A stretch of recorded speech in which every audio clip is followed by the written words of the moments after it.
Você acompanha agora o Jornal da Rede Alesp. Tudo sobre o Legislativo do Estado de São Paulo. Olá, seja muito bem-vindo. Hoje é 25 de junho de 2021, sexta-feira. Eu sou o Jeremias Gomes e juntos a gente vai conferir muita informação que o Jornal da Rede Alesp traz para você. Hoje a gente vai falar sobre uma iniciativa de uso de bikes nos drive-thrus e nos deslocamentos aos postos de vacinação. Vamos falar também sobre o andamento da Comissão de Assuntos Internacionais da Assembleia Legislativa de São Paulo. E olha, outro tema importante que a gente vai abordar é a pandemia, que está ampliando a subnotificação de violência contra crianças e adolescentes. O Jornal da Rede Alesp começa agora. Jornal da Rede Alesp. E a gente já começa falando com a repórter Amanda Nascimento. Ela traz os principais assuntos aqui do Parlamento Paulista. Vamos conversar com a Amanda, que já está a postos. Bom dia, Amanda. O que você traz para a gente? Bom dia, Jeremias. Bom dia a todos que nos acompanham no Jornal da Rede Alesp. Eu falo diretamente do plenário Juscelino Kubitschek e trago as principais atividades do Parlamento Paulista nesta sexta-feira.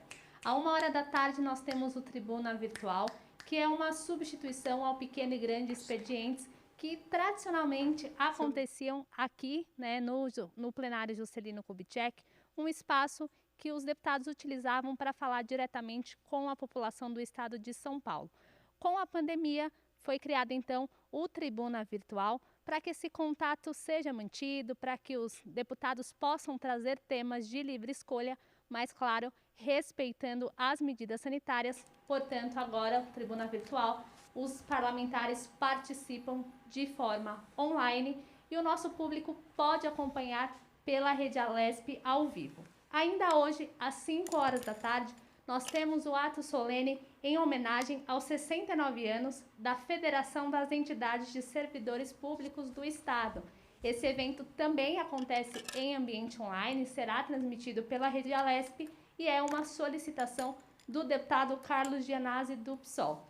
Jeremias, vou aproveitar e adiantar um pouquinho aqui a agenda de segunda-feira. Nós já temos marcado às 14h uma reunião da Comissão de Infraestrutura com a finalidade de ouvir o senhor Flávio Amari, que é o secretário de Estado da Habitação. Então ele deve prestar contas aos deputados desta pasta para falar sobre o andamento da gestão, demonstrar e também avaliar as ações.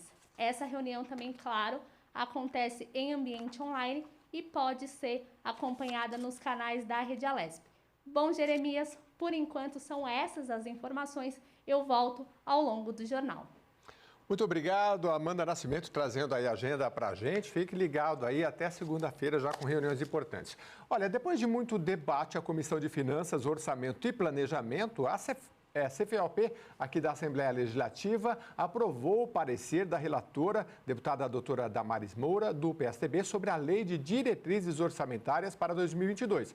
O projeto de lei 265 de 2021, de autoria do Executivo, seguiu para o plenário ainda ontem. A reunião da Comissão de Finanças, Orçamento e Planejamento foi retomada nesta quinta-feira para o término do período de discussão do PL 265 de 2021, de autoria do governador, que dispõe sobre as diretrizes orçamentárias para o exercício de 2022 no estado de São Paulo. Em votação, o relatório produzido pela deputada doutora Damares Moura, do PSDB. O deputado Enio Tato, do PT, apresentou voto em separado. A bancada do PT, e aí eu já estou respondendo um questionamento do dia de ontem, quando a gente discutiu o empréstimo, porque os deputados do PT trabalham muito, se organizam, outros deputados também. Nessa LDO, a bancada do PT apresentou 306 emendas e foram acatadas 30. Como emendas e subemendas, né? A gente discute, a gente apresenta emenda, e aquilo que é aprovado, mais de 60% não foi cumprido. Quando a gente fala que é uma peça de ficção, que é para inglês ver, é verdade, os números demonstram isso. Nós seguimos ainda desafiados não é, por uma doença que está ceifando vidas, ceifando empregos e arruinando a economia. São muitos impactos, deputado Enio, que foram gerados pela pandemia e, naturalmente, não há como nós não refletirmos, não é, sobre o que isso também impactou na execução do nosso orçamento, porque o ano de 2020, ele trouxe para o Estado ônus não previstos.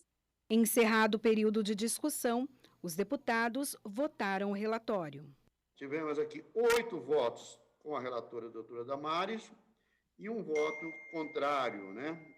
E com o voto separado, o deputado Enio votou com o voto separado dele, que não foi lido, foi dado como lido. Então, por 8-1, vence aqui o relator da doutora Damares. Então, está aprovado o relatório da doutora Damares na LDO. Muito bem. Olha, a cidade de São Paulo iniciou nesta sexta-feira a vacinação contra a Covid-19 de pessoas com 47 anos. É obrigatório apresentar comprovante de residência na capital. Depois de um dia de apagão em que a campanha precisou ser interrompida por falta de doses, houve registros momentâneos de desabastecimento em postos da capital, tanto na quarta quanto na quinta-feira. Toda a rede de postos vai estar em operação para a vacinação. As 468 unidades básicas de saúde, as UBSs, megapostos com acesso a pedestres, postos que funcionam exclusivamente em sistema drive-thru e a rede de farmácias parceiras. A vacina também está disponível nas AMAs, UBSs integradas, unidades do Serviço de Atenção Especializada e SAI, e também nos centros de saúde. E agora a gente vai para a nossa primeira entrevista, falar sobre uma iniciativa de uso de bikes nos drive-thrus e no deslocamento aos postos de vacinação. A bicicleta é recomendada pela Organização Mundial de Saúde como um dos meios de transporte seguros para combater a propagação do novo coronavírus. Vou conversar agora com Juliana Minorello. Ela é diretora de Relações Governamentais em empresa de tecnologia para micromobilidade. Bom dia, Juliana. Micromobilidade, explica para a gente o que é isso. Micromobilidade, ela é um conceito que versa sobre os modais que atingem até 8 quilômetros e eles são leves, né? Então, no caso da bicicleta, a mobilidade a pé, isso daí são, na verdade, a bicicleta, né? Elas são consideradas micromodais, patinete, então todas elas estão dentro dessa faixa que são consideradas fazem parte da primeira e da última milha, né? Então, com essa distância, e são considerados modais leves. Ah, que legal. E se eu soubesse dessa informação, eu não tinha comprado uma bicicleta, que eu moro mais ou menos a 20 quilômetros. Quando chegou na hora de subir o morro, aí eu falei, poxa, eu vou ter que vender, né? 8 quilômetros até que dá para andar. É bem interessante. Agora, como é que você está, é o trabalho que vocês têm desenvolvido em relação à vacinação, né? Porque eu anunciei aqui que a própria Organização Mundial de Saúde incentiva a questão das bikes. Vocês têm um projeto com uma grande instituição financeira? Como é que tem sido isso? Explica para a gente. Isso, a OMS, de fato, ela recomenda, né, o uso da bicicleta como modal mais seguro por ser um modal individual e usado em local aberto. Né? E a gente recentemente criou o Vem Vacina e Vai de Bike, que é um programa que a gente pensou, né, pensando muito nesse momento que a gente está vivendo. Né? A gente tem hoje essa questão da função social da empresa. Né? A empresa ela tem que fazer parte dessas discussões junto com o poder público. Né? Então a gente pensou como que a gente pode contribuir nesse momento tão difícil, né? E a gente colocou o que a gente faz de melhor, né? Que é, de fato, o foco na mobilidade. A gente percebe que tem várias pessoas hoje que têm seu direito à mobilidade, direito ao acesso à cidade tolhido por questões de recurso. Então, a gente pensou numa iniciativa que desse viagens gratuitas para toda a população que tiver interesse de se deslocar para os postos de vacinação. Né? E com isso a gente consegue garantir o direito ao acesso, né, das pessoas e ainda enfatizar a importância de se vacinar, né, como esse pacto coletivo. Então, a gente criou essa campanha dando 2 viagens, né, tanto da ida como da volta. São 3 horas, né, que ficam disponíveis para ir e para voltar da vacinação, e isso para a primeira e para a segunda dose. Então, as pessoas podem baixar o aplicativo e escolher a opção de vacinação e a viagem vai ser gratuita. Ah, quer dizer que eu tenho que baixar o aplicativo Vem Vacina Vai de Bike, é isso? É o aplicativo do Bike Itaú, né? A Tembici, ela é a operadora do sistema de compartilhamentos na cidade e é o aplicativo que é patrocinado pelo Itaú. Então, agora, você baixa o aplicativo e consegue escolher a opção de vacinação. Legal. Agora, vamos falar, então, já que você é nessa área de tecnologia, né, para micromobilidade, e aí tecnologia hoje é muito essa questão de você usar essas bikes de aluguel. No Brasil parou um pouco essa questão do patinete, né? Veio a pandemia, mas até antes a gente teve vários problemas, enfim, infelizmente, né? Mas eu acredito que depois da pandemia vai melhorar e bicicleta é sempre muito importante. Como é que as bikes, vamos falar de forma mais abrangente, não só da vacina, pode melhorar a mobilidade urbana? Como é que vocês veem isso? Metrópoles, principalmente. A bicicleta ela tem um papel essencial, né, na mobilidade, porque justamente, como eu comentei, as cidades elas têm uma construção afastada de onde tem a concentração de serviços, né, educação, trabalho. E quando você permite o acesso ao modal que ele é barato, né, um modal que é um custo menor, você garante o direito ao acesso a essas pessoas. Então, elas conseguem acessar esses locais onde tem maior concentração de serviços, enfim. Então, tem até estudos internacionais que comprovam que a bicicleta ela amplia o acesso a postos de trabalho, educação, né, e os serviços em geral, a lazer. E aí você tem também a questão da renda disponível, né? Essa questão do custo, ela também tira esse peso, né, do transporte da renda familiar. Né, a gente sabe, teve até o estudo do IBGE recente, na verdade de 2018, que fala que o transporte ele é o segundo fator de maior peso na renda familiar, né, perdendo só para habitação e sendo até mais custoso do que a própria alimentação. Né? Então, quando você permite que as pessoas tenham esse acesso, que você disponibiliza esse modal, você também tira esse custo, né, do orçamento familiar. E isso também tem um reflexo no PIB, né? Com a bicicleta, você consegue evitar hoje, por exemplo, a gente perde mais de um mês do ano nos deslocamentos diários. E a bicicleta, ela desafoga, né, esse fluxo, esse congestionamento. Então, você consegue permitir também que aumente a produtividade do país, que hoje é comprometida com as horas que a gente passa no trânsito.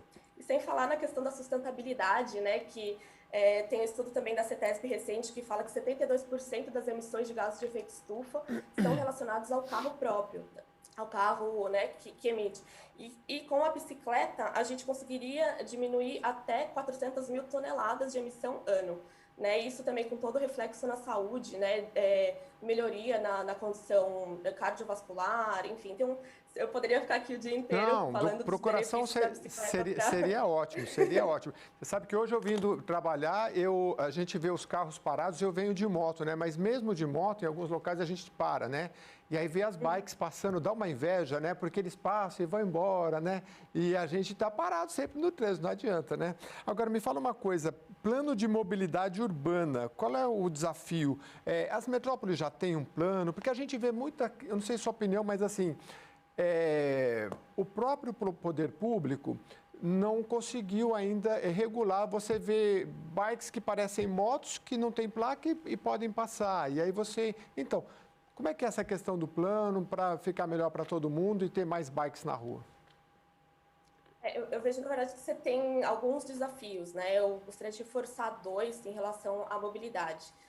A gente teve o Estatuto da Cidade, há 20 anos, inclusive está fazendo aniversário mês que vem, de 20 anos, e ele previu a participação, né, popular e tal, previu os planos diretores e os planos de mobilidade.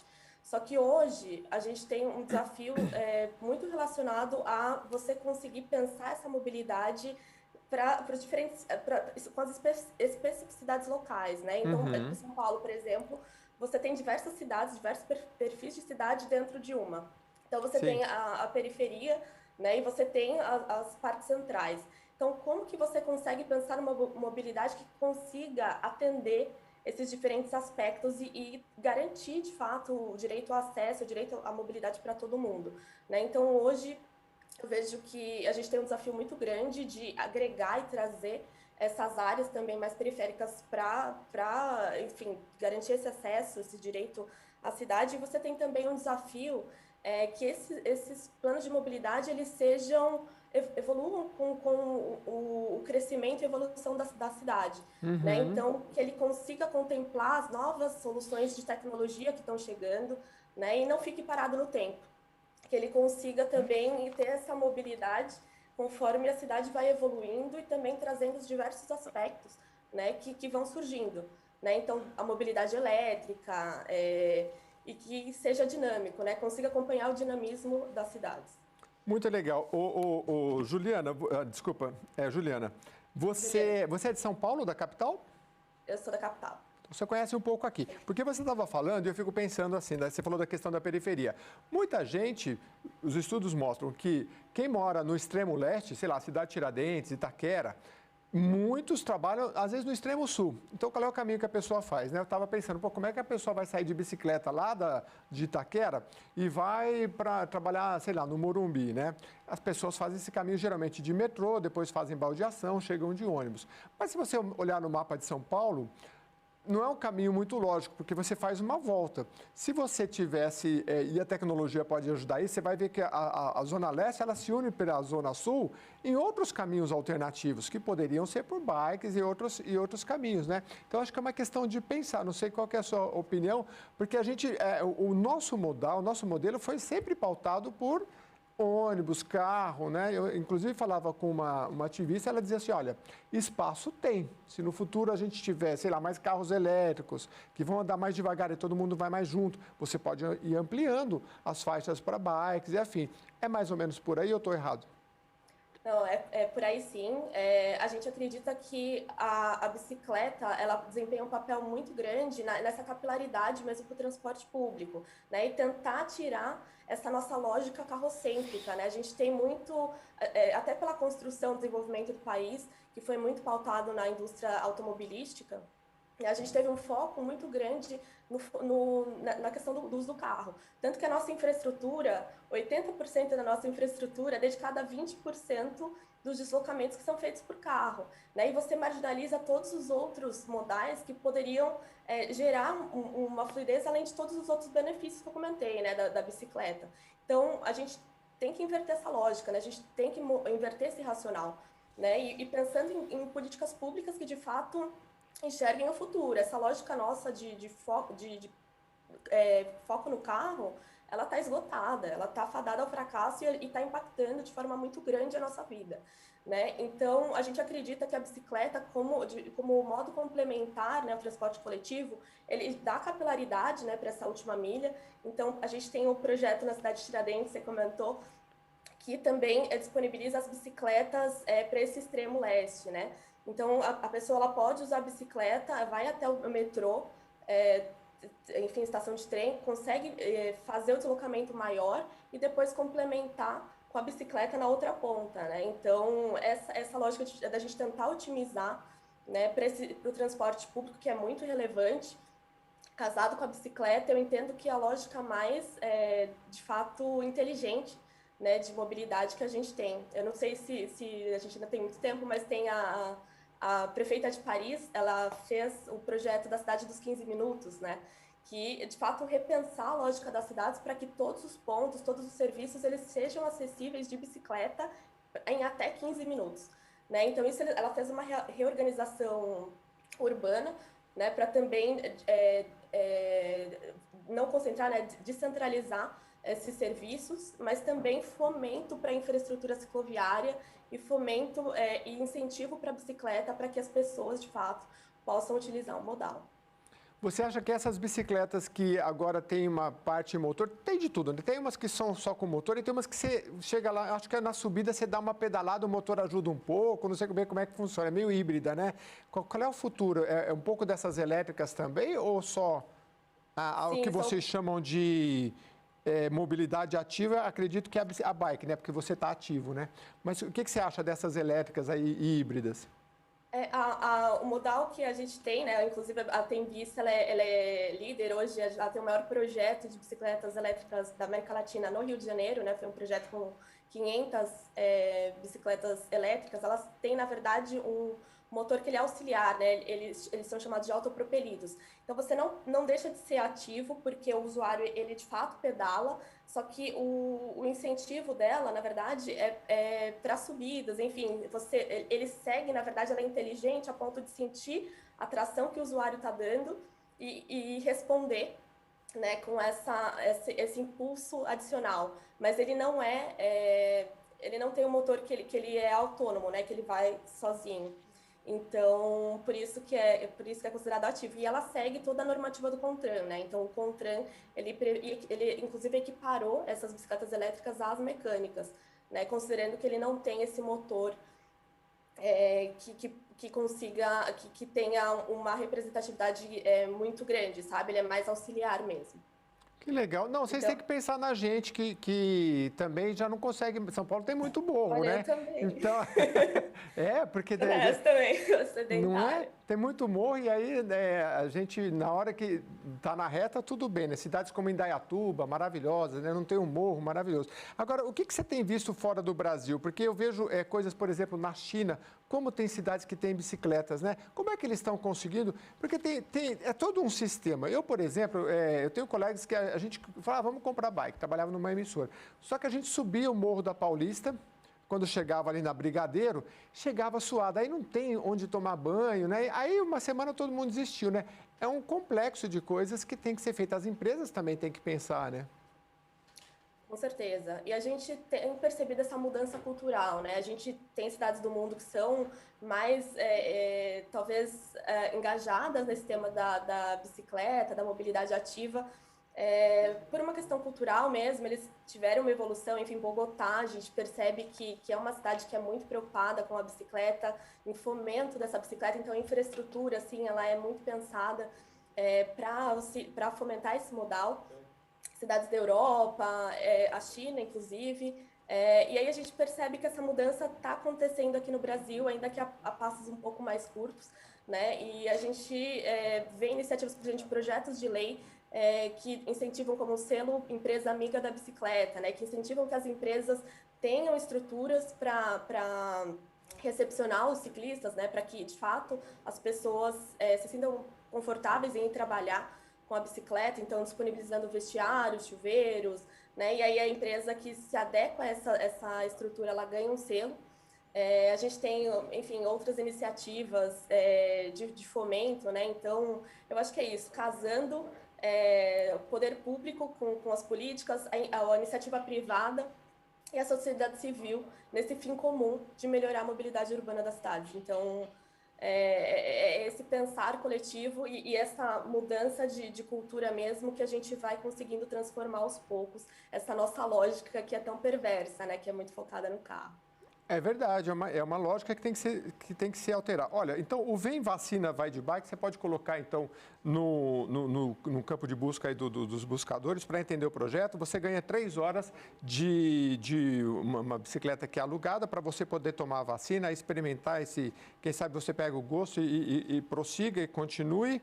E então, para encerrar, eu queria, Juliana, só para entender uma coisa também que é muito abordada no Brasil em relação a essa mobilidade, que assim, a gente teve a questão dos patinetes, teve as bicicletas que a gente pegava e deixava com uso de tecnologia, mundialmente isso foi se abrangendo, mas em muitas cidades brasileiras houve muitos roubos, desvios, né?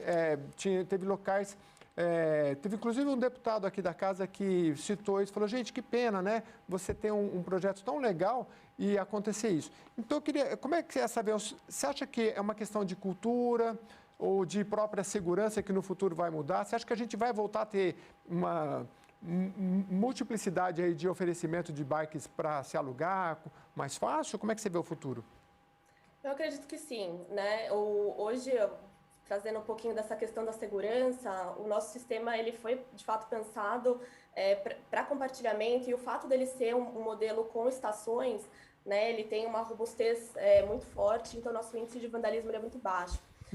No caso das bicicletas sem estação, eu entendo que tem uma complexidade maior, porque é muito mais fácil você, enfim, carregar essa bicicleta, né? Então tem toda uma questão de peculiaridade, né, do modelo de negócios, né? E enfim, acho que tem uma questão de segurança que tem que ser garantida, e acho que tem uma questão que é muito própria do modelo financeiro do negócio, que acabou que não fazia tanto sentido, não só no Brasil, né, mas também no mundo. A gente percebe que essa equação econômica do modelo dockless, ela não parou de pé em várias cidades do mundo, né? Então, acho que está tendo agora uma reorganização, né, desse modelo para tentar chegar nesse patamar que seja sustentável financeiramente.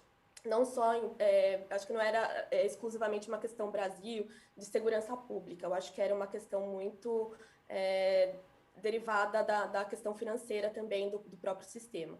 Então, mas eu acredito que como está tendo, várias empresas estão pensando em se reorganizar, estão estudando essa lógica, eu tenho certeza que o futuro, de fato, é da bicicleta. Então, tenho certeza que vão vir outras empresas e a gente torce por isso, né? Para que, de fato, esse mercado cresça cada vez mais e que as pessoas busquem essa mobilidade que tem tantos impactos positivos.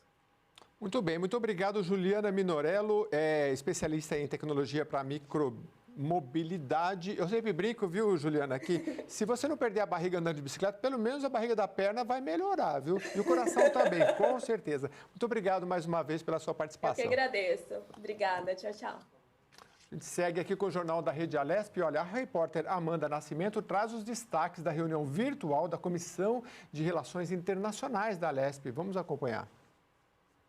A Comissão de Relações Internacionais da Alesp recebeu o cônsul-geral de Israel em São Paulo, Dr. Alon Lavi, e o secretário de Relações Internacionais do Estado, Júlio Serson. Os parlamentares e autoridades dialogaram sobre parcerias entre o Estado paulista e Israel. O presidente do Parlamento Paulista, deputado Carlão Pinhatari, do PSDB, destacou o trabalho da comissão. Cumprimentar a todos, Paulo, desejar aí muito trabalho. Eu sei que você é um sujeito trabalhador e que luta para que essa comissão seja muito representativa. Toda semana um cônsul, um representante exterior, que é o papel nosso, e colocar a Assembleia Legislativa de São Paulo à disposição, né, do cônsul de Israel e do consulado aqui de Israel de São Paulo. O secretário de Relações Internacionais do Estado, Júlio Serson, falou das contribuições de Israel para São Paulo e para o mundo. Israel, não só pela cultura, pela comunidade judaica, pelo empreendedorismo, pela tecnologia, pelas startups, é um parceiro prioritário do Estado de São Paulo e do Brasil, um país pequeno, no deserto, infelizmente ainda com vários, se não são inimigos, adversários em volta de Israel, e sobrevivendo e dando exemplo para o mundo. Israel também valoriza a questão ambiental, a questão de cuidar do meio ambiente para as próximas gerações. Dr. Alon Lavi, cônsul-geral de Israel em São Paulo, apresentou os principais pontos que podem ser aprimorados no Estado com as parcerias. O primeiro assunto é água e saneamento. Hoje, o Estado de São Paulo especificamente está, acho que oficialmente, numa fase de emergência, e se não tem seca, tem áreas mais, tem áreas menos, mas acho que não tem dúvida já para vocês, líderes deste Estado, que precisam pensar sobre o futuro, e o futuro pode ser limitante na área de água. O segundo, que está um pouquinho relacionado, é agricultura, vamos dizer, urbana ou municipal. Tem agricultura tipo familiar, mas que produza muito. Mogi das Cruzes, 50% da caqui, do caqui do Brasil está na área municipal do Mogi das Cruzes, mais ou menos. E em muitas ocasiões, esta agricultura não tem valor agregado e está com eficiência baixa. O terceiro, que na minha opinião é mais político, e eu acho que vocês como representantes do Estado e de áreas e com contatos com municípios podem ser muito relevantes, é a área de saúde digital. Israel já há 20 anos tem saúde digital e tipo prontuário eletrônico único. O quarto assunto é a área de inovação. Israel já tem acordos na área de inovação com o Brasil, com FINEP, com Embrapi, Ministério da Ciência, etc. Nós creemos que o Estado de São Paulo, por o tamanho, pode ser um parceiro também, onde nós podemos investir juntos dinheiro, fundos perdidos, para desenvolver inovação entre empresas brasileiras de São Paulo e entre empresas de Israel. O presidente da comissão, deputado Paulo Fiorilo, do PT, explanou a ideia de um projeto voltado para a área de agricultura. Nós não podemos pensar um projeto piloto numa cidade, no estado de São Paulo, uma cidade pequena, em que você, por exemplo, eu tive a oportunidade de, na região de Araçatuba, conhecer uma ex-freira que produz goiaba gigante. E assim, elas se viram, né? E hoje a gente tem um problema porque o crédito para essa área ele foi muito reduzido. Então, talvez isso pudesse ser um primeiro passo muito concreto. Eu falei da região de Araçatuba, mas assim, a gente tem agricultura familiar aqui em São Paulo. Ao longo da Zona Sul, você tem vários produtores de verduras, de alimentação, nessa área que é basicamente uma área rural da cidade. Já o deputado Barros Munhoz, do PSB, sugeriu um grupo com Israel para a troca de informações.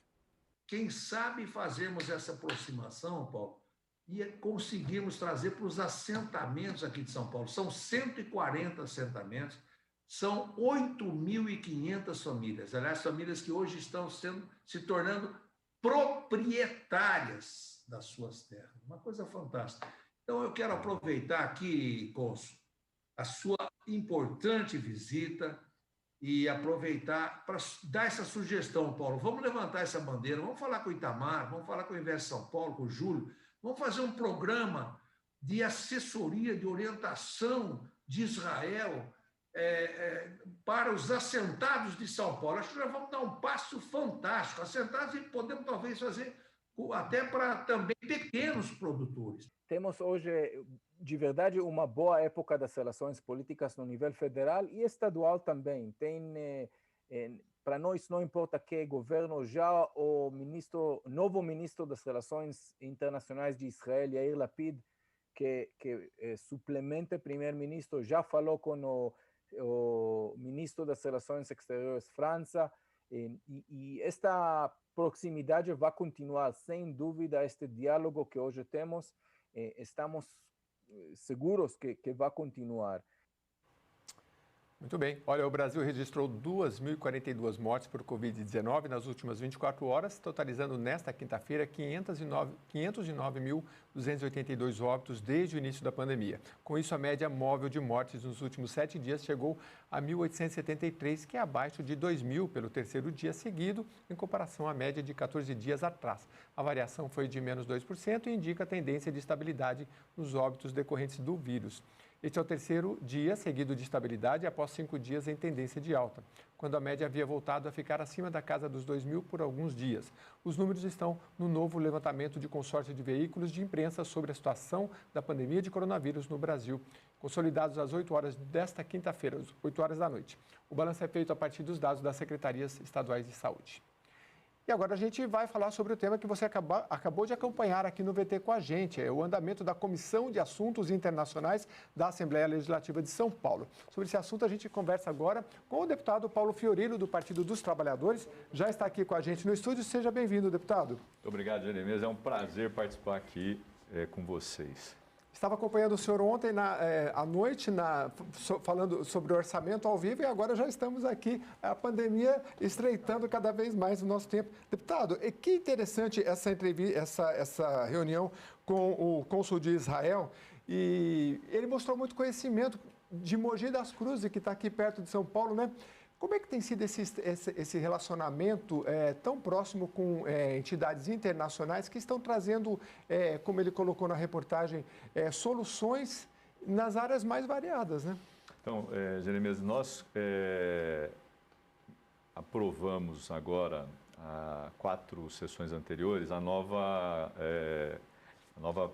direção da comissão, presidência, vice-presidência. Certo. E, nesse período, a gente já teve a oportunidade de ouvir 3 consulados. A cônsul da China, Chen Pengdi, o cônsul da Itália, Filippo La Rosa, e agora o último foi o cônsul de Israel, Alon Lavi. Isso tem sido muito importante, porque é um estreitamento entre a Assembleia Legislativa, o maior poder legislativo dos estados, com consulados que estão na cidade de São Paulo, que atuam aqui. E ontem a gente teve a oportunidade da conversa com o cônsul Alon Lavi, que mostrou conhecer um pouco do estado e também se colocou à disposição para parcerias importantes. Apresentou 4 áreas, uma delas chamou muita atenção, que é essa questão da agricultura familiar.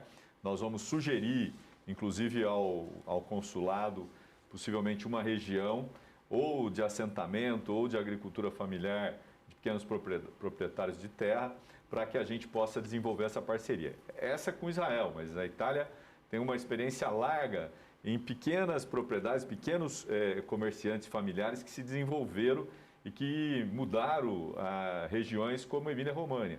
Então, nós queremos aproveitar todo esse conhecimento, como a China, que hoje é a principal exportadora de insumo para vacinas. Você estava dando o dado aqui, né, das últimas 24 horas, o número de óbitos que vem crescendo, diminuiu a média, mas a gente continua num momento crítico e a China tem sido uma parceira importante. Então, eu acho que quanto mais a gente puder trazer os consulados para dialogar com a Assembleia, mais oportunidade nós teremos de pensar desenvolvimento econômico regional.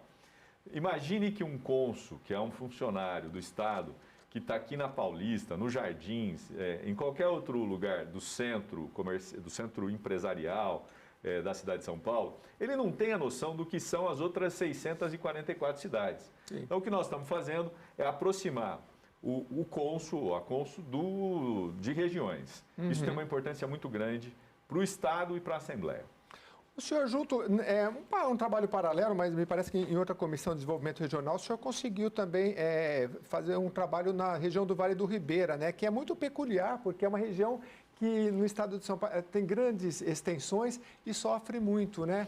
Eu presido uma frente parlamentar que discute o desenvolvimento econômico regional e que está muito associada com essa ideia da Comissão de Relações Internacionais. Por quê? Porque nós temos levado esses consulados para conhecer as regiões, mesmo que virtualmente. Nós fizemos com o Vale do Ribeira, a parte alta do Vale do Ribeira, 7 prefeituras, pensando ali Itaoca, Ribeira, Itapirapuã Paulista, Apiaí, Barra do Chapéu, essas cidades que estão numa parte em que você tem uma dificuldade muito grande de mobilidade e de telefonia, de rede de dados móveis. Tivemos 2 cônsules, o cônsul da Itália e o cônsul de Israel. Depois nós fizemos agora na região do Pontal do Paranapanema com a Unipontal, que é presidida hoje pelo ex-deputado Ed Thomas, que foi eleito prefeito de Presidente Prudente. Também levamos a cônsul da China, tivemos lá o cônsul da Itália e da Suécia, o vice-cônsul, porque o cônsul estava com Covid. E agora, era para ter acontecido hoje, mas pela situação de Araraquara e da região em função do lockdown, a gente não realizou hoje o evento. Nós vamos fazer numa data próxima. E ainda temos mais algumas regiões que nós vamos fazer a mesma coisa. Então, a ideia é aproximar os consulados das regiões, mostrar potencial econômico, vocação, tudo que a região tem que pode ser um atrativo para investimentos internacionais. É incrível como a aproximação da tecnologia traz soluções, como o cônsul aqui, o de Israel, falou sobre a agricultura familiar. Eu vi uma reportagem, por exemplo, de um país, não lembro o nome agora, que eles estão com uma produção agrícola muito grande e eles não têm espaço. Então, assim, imagina, a questão, o Brasil tem esse espaço todo e precisa ser aproveitado. Agora, e o caminho inverso, deputado? Porque eu vi uma reportagem também que o potencial que a Índia tem para o Brasil exportar futuramente alimentos, não só para a China, porque o economista ele fazia uma análise que a Índia, como é um país que tem ainda muita vulnerabilidade social, conforme ela vai crescendo, a população vai ter demanda por alimentos. E esse relacionamento que o senhor faz com os cônsules pode ter um caminho inverso para aproveitar, por exemplo, a produção paulista para exportação no futuro? Eu acho que é possível. Eu acho que quando você abre uma porta para dialogar com outro país que pode ter interesse na economia, na cultura, no turismo do Brasil, também o outro lado vai apresentar suas possibilidades. Você fala da Índia, a gente tem a China, que é um grande mercado, a Índia também, e se houver o crescimento econômico, a demanda por comida, por commodities é muito maior. Isso vai fazer também com que haja uma interação entre os dois países. A gente fala da Índia, mas vale para todos os países do mundo que têm interesse comercial com o Brasil.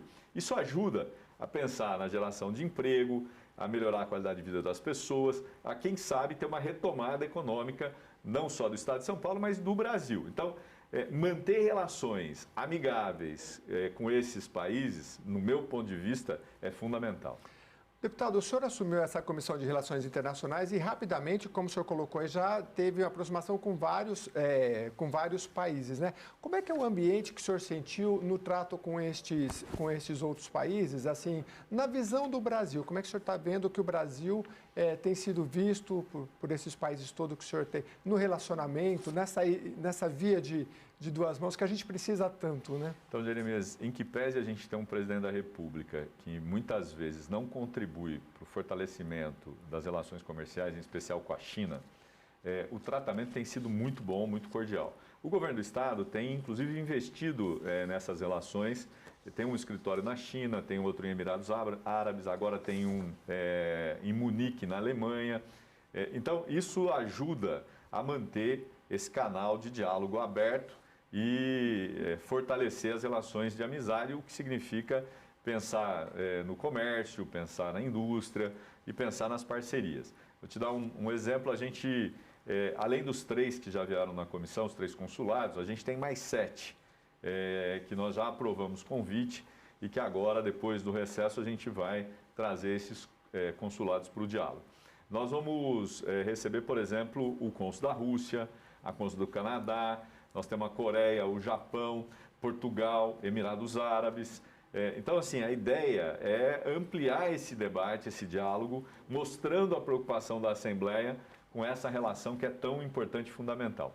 O Canadá, agora, no dia 1º de julho, comemora 80 anos de relações diplomáticas e de amizade. Isso é fundamental que a gente tenha uma representação da Assembleia. Infelizmente, ao longo dos últimos anos, essa representação inexistiu. Hoje, os deputados entenderam, os deputados e deputadas, a importância de manter essa porta e esse diálogo permanente. Isso é fundamental para a gente. Sim, porque o Estado de São Paulo tem um potencial incrível, inclusive, de fazer um relacionamento direto. O senhor falava aí, por exemplo, de Canadá e Coreia, creio que seja a Coreia do Sul. Canadá é um país que precisa de jovens, não tem tantos jovens com esse potencial que a gente tem de jovens, né? Nós temos uma janela demográfica aí de jovens de 19 até 29 anos muito grande ainda. E a Coreia do Sul é muito... eu li uma reportagem que dizia que os alunos eles queriam fazer cursinho depois da meia-noite e o governo teve que trocar, né? Teve que cortar. É um país que tem um potencial também de educacional muito grande. A Coreia avançou na educação muito grande. Talvez eles tenham algumas coisas para nos dar. Além da Coreia, o próprio Canadá, a qualidade da educação do Canadá é uma coisa invejável. Você tem muitos jovens, inclusive do Brasil, que têm interesse de estudar no Canadá. Sim. Acho que é uma porta importante. Como a gente tem, no caso da Itália, algumas cidades que já instituíram a língua italiana na educação regular. Isso são gestos importantes para fortalecer esses laços. Com a Coreia, a gente tem também uma avenida, em especial com as montadoras coreanas que estão instaladas aqui.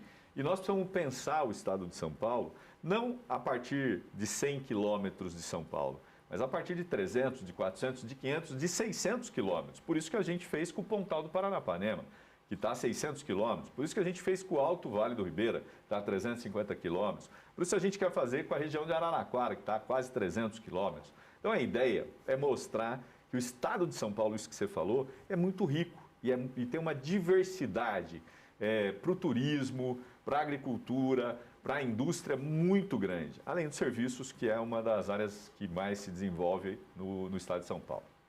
Deputado, essa primeira aproximação com os cônsules, é uma aproximação política muito importante, e aí depois os próximos passos é ir ajustando, por exemplo, uma medida que se possa fazer uma parceria, é mais ou menos por aí que se funciona. O que nós já temos de concreto? A China já se colocou à disposição, eu disse que já participou inclusive desse debate lá no Pontal do Paranapanema. E a partir daí, as prefeituras precisam ser proativas, apresentar as oportunidades e as possibilidades de cada cidade. A Itália é a mesma coisa, já se colocou à disposição, inclusive, para viajar. Nós tínhamos uma viagem marcada para Pedrinhas Paulista, que é a cidade mais italiana do estado. Uma cidade pequena, mas que tem monumentos italianos, língua italiana. Inclusive, foi homenageada num livro publicado com o apoio do consulado italiano, falando das famílias italianas que se instalaram aqui. O Israel, nós vamos ter uma visita marcada em Araraquara e na Palestina, porque o cônsul quer levar material de higiene, máscaras para as duas cidades. Então, as parcerias elas vão ocorrendo. Óbvio que não depende só da Assembleia, a Assembleia abre a porta, mas depende fundamentalmente da capacidade dos prefeitos de apresentarem propostas concretas. Você sabe, deputado, que eu me lembro, por exemplo, tem sempre, por exemplo, o ano da Alemanha no Brasil, o ano do Brasil na Alemanha. Da Alemanha, por exemplo, foi sensacional, eles fizeram festas, fizeram um circuito no Brasil todo, trouxe a cultura e o Brasil fez festa. Portugal, por exemplo, teve o ano, mas eu achei assim muito pouco. Poderia ser muito maior, porque é um país irmão e que Portugal agora avançou na tecnologia de uma forma extraordinária. Eles criaram um polo que agora está sendo considerado um dos melhores da Europa para a tecnologia, né? Enfim, o senhor acha que isso depende dessa proatividade que a Assembleia tem agora? Porque depende de uma iniciativa para trazer esse trabalho, né? Deixa eu te falar, a gente recebeu aqui antes da pandemia pedidos, por exemplo, do cônsul da Itália para fazer um evento aqui no nosso estacionamento. Alguns consulados estão comemorando as suas datas. Eu falei do Canadá, mas nós tivemos dia 2 de julho da Itália, eles fizeram uma atividade reduzida na Sala São Paulo, eu estive lá. Infelizmente, a pandemia dificulta esse tipo de atividade. A Suécia e os países nórdicos têm uma feira que eles realizam aqui no Clube Pinheiros, mas que, infelizmente, por conta da pandemia, só de forma virtual. Tive a oportunidade de ir à feira em 2019, ainda quando era possível. Então, eu acho que essas iniciativas elas serão muito mais concretas quando a gente tiver um grande número de pessoas aqui no Brasil vacinadas e no mundo, claro, o que vai facilitar e possibilitar essa aproximação com atividades culturais, gastronômicas, turísticas, que é fundamental. Você falou da Alemanha, a gente teve agora recentemente, num evento de despedida do cônsul de Israel, que está voltando para Israel agora no início de julho, com 3 outros cônsules, o da França, o da Alemanha e o da Suíça, se eu não estiver enganado. Todos eles se colocarão à disposição para esse diálogo e para fortalecer essa relação. E acho que isso vai passar pela superação da pandemia e pela possibilidade de novo, se não da forma como nós tínhamos, mas de voltar a ter encontros presenciais. Então, eu queria agradecer mais uma vez muito a sua presença aqui e a gente deseja muito sucesso e muitas coberturas aí dessa comissão, porque está com muita novidade. Muito obrigado. Obrigado. Viu? A próxima é a Rússia, conto com vocês. Ótimo, estaremos lá, com certeza. O Jornal da Rede Alesp vai para um rápido intervalo. Nós voltamos daqui a pouquinho com mais informações para você.